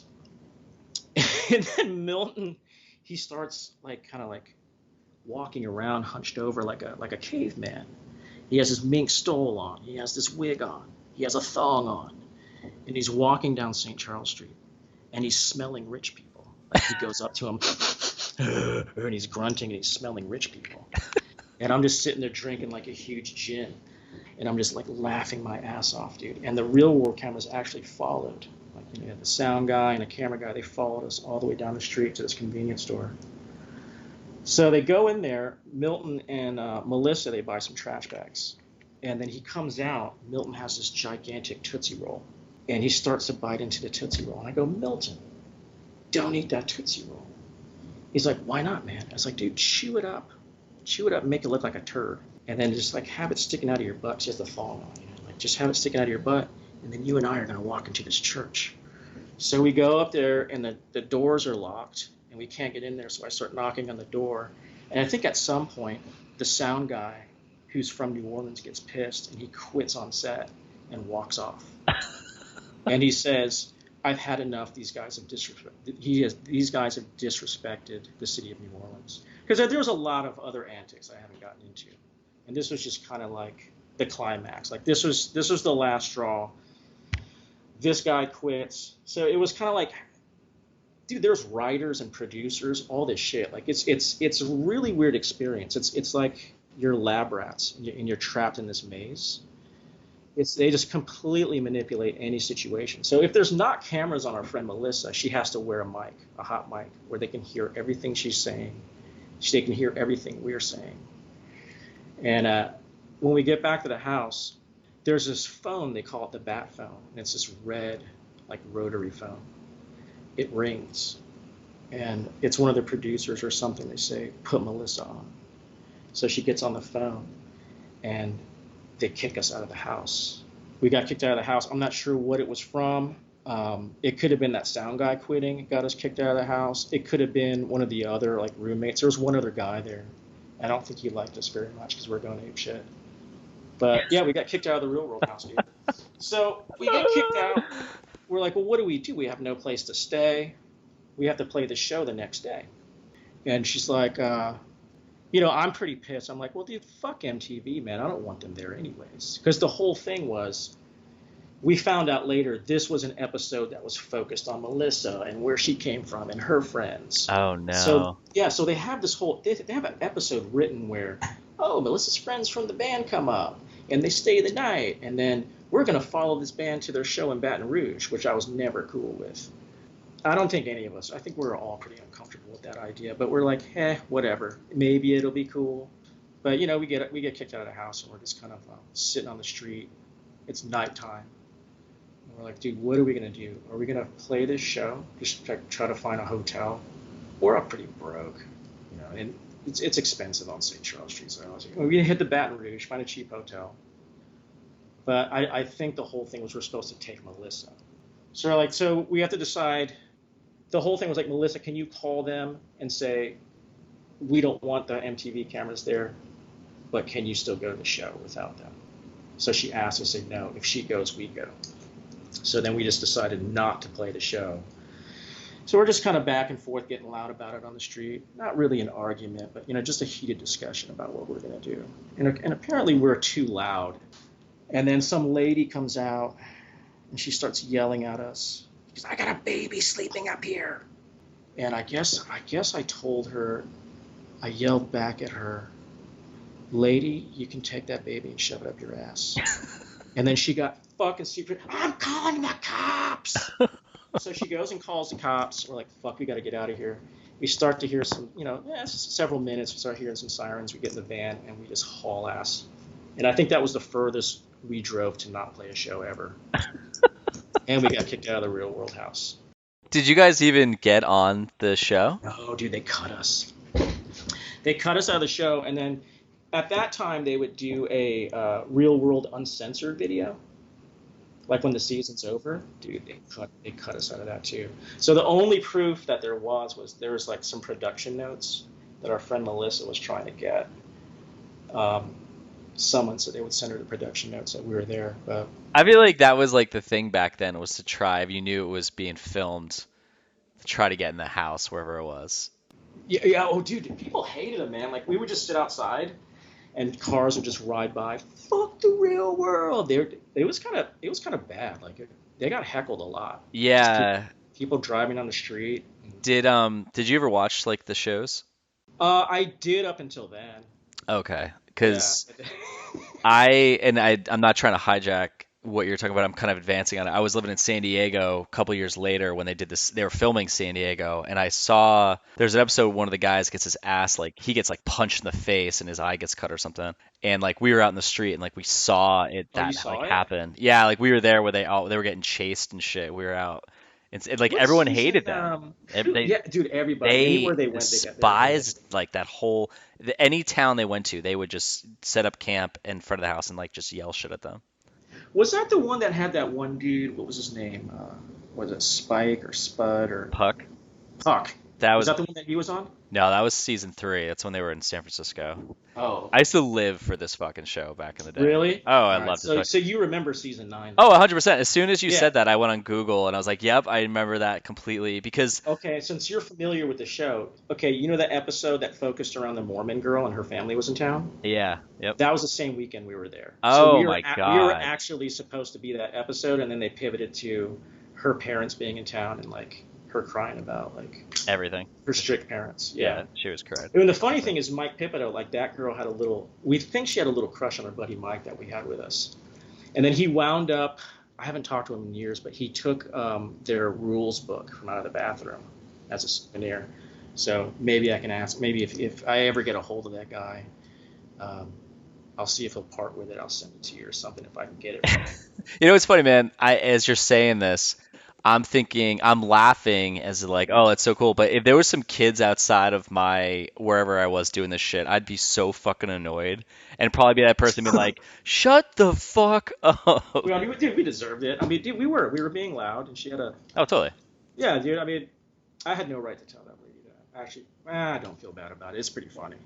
But yeah, I mean, the whole thing was pretty funny. But it was once we saw like what was going on in this house and how surreal everything was. Oh, totally. They're like, fuck this, fuck you guys, fuck this house. This is crazy. It was absolutely crazy, man. It was pretty eye opening because I thought it was like more cash, like, oh yeah, man, just click on a camera. And, like I didn't know it was all this like manipulation and like. Oh, totally. Yeah. It was all scripted and like you'd have to redo shit again. Yeah, I mean that was the season 2 where the other blonde chick, she was so fucking hot. Which one? Oh, that she was on there? Yeah, she wasn't Julie. It was the other blonde that was in. She was like, I remember watching it, being like, oh my god. Oh, dude, she wasn't there at all, man. Show Jane, I forget her name, but you know who we bumped into that was in there? Remember that was the episode with that one guy. Come on, be my baby. Oh, tonight. David. Yeah. Oh god, was he playing in the background that stupid fucking song? We saw him. For some reason, nobody was in that house at the time. We just saw him walking around the French Quarter. We're like, there's that guy, dude. There's that guy, the Z-da-boo, buddy, whatever he said. It was so cringy. Yeah, he was in there. I think the guy that we pissed off, there was the kid that went to Georgia Tech. He was like the really Christian guy. He was the guy Raven, like going to the raves and shit. No, Danny. So our friend Melissa, her roommate was Danny. He was the gay guy. He was the one that was at the rave that weekend. That's right. We actually did meet him. That dude was super cool. But then there was the other kid from Georgia Tech. He had like the blonde spiky hair. Yeah. Yeah, he was the one who... Yeah, oh, that's right. I have a feeling he got us kicked out. I think he wasn't too happy with us. I think he got us kicked out. Yeah, I guess they didn't want you walking into a church with fake shit coming out of your ass. Yeah, he didn't know about that. He didn't know about that. Though. He didn't go on that trip with us. I think there was some other dialogue that Mike and I had with him that I think kind of freaked him out. Because Melissa had told us everything about everybody, so I think we kind of pushed his buttons a little bit, but like jokingly, and I think he was not happy about it. But like I said, it could have been one of 4 things that got us kicked out. Yeah, it sounds like you guys. Yeah, because you're not supposed to have like any kind of like alcohol. Well, I think alcohol. No, you can have alcohol. No, they were drinking on the show. Any, yeah, you can't have like weed or anything. I love how this turned into us talking about the real world. This is fantastic. Yeah. It's just a great story. Like very few people know about that story, and there's no proof that we're on there. I love it. It's just, but yeah, that is one of many funny stories. Another funny story is Milton has a hot tub music tattoo on his leg. Hot tub? Yeah, so it's like a hot water music emblem. So it has the fire. You know how it has the fire, water, and music? It's a tub. Hot water music. Yeah, so Milton has one. It has fire, a tub, music, hot tub music. That's amazing. At the time, they had a side band called Watermark 6000, and the whole band, they just sing about being in hot tubs. That's amazing. That's a short story, and there's a long story. See, this is why you got to do yourself a little podcast, talk about the Hankshaw days, Oh man. Yeah. There's a lot. There's a lot of stories. Yeah, because I'm listening to a lot of these things, and I'm like, man, there's so many. Every band you talk to has amazing stories, man. Yeah, I don't see why a lot of bands from back then don't just do. I mean, I can understand where they're like, no, it's weird talking about myself, but I don't know. There's such a like an audience to listen to stuff like that, especially when it's very detailed about a specific band and there's multiple episodes. So I don't know. I think everybody wants to avoid looking like, I don't care if I look like a fucking jackass. Well, yeah, I mean, there's certain things like you don't want to have out just in case. Well, and you don't want drama. You don't want to talk shit. So like, it was hard. There's certain stories that were hard to tell because they could, definitely go into this thing where you have to say some things you just don't want to say about someone. So, it was delicate. Like some of that, some of the King Candy stuff, but, just not involving certain names or going too deep into, because I mean, a lot of that relationship was toxic. We were toxic for each other, and I didn't get into that. You know what I mean? But it's yeah. Yeah. I'm glad I was able to sit because it was just like, do I even get into that? Because I don't. Then it pulls this person in, but I think I was able to do it. And, yeah, I think you did it right. It was a great. So I was not even aware of any of that, and that was like a huge part of our conversation, which was fascinating. Well, because that took up more of the lifespan than like the first 4 years where everything came out. Yeah, you're right. It did actually. And it's just this thing where anyone that doesn't know, they just think this band just disappeared. And it's like, nah, man. We just kept going. Like it wasn't really officially over until 2010. Jesus. It's weird. Well, I will end it on that. I sadly have to bounce out. I'm meeting my friend to help him move a bed frame, apparently. Cool, man. But so 2 questions before we go. One, what would you like to plug? It could be about anything you're doing. It could be about something a friend's doing. It could be both. Well, just like I was saying earlier, just nothing in particular. There's just a lot of ideas revolving around making music. There's hopefully, and it's being worked on. Hopefully, one day there'll be another Hankshaw record. Also, just I'm working on my own stuff. We'll see. But I think mainly it would be really cool if we actually, because everybody's just so busy. Milton lives in Georgia. Brian and Johnny, they're busy. They got families. They got kids.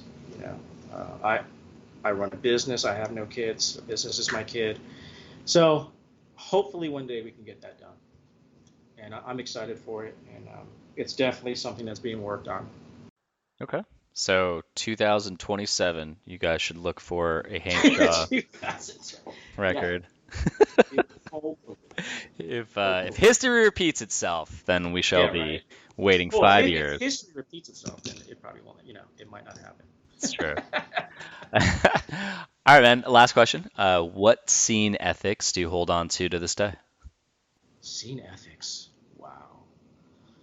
I don't know, man. I guess you just have to. I don't really know, dude. I don't really feel like I've been a part of. Dude, I don't know. Well, like I'm thinking of. something you learned from the scene that you got that you didn't get in high school that you carry with you to today.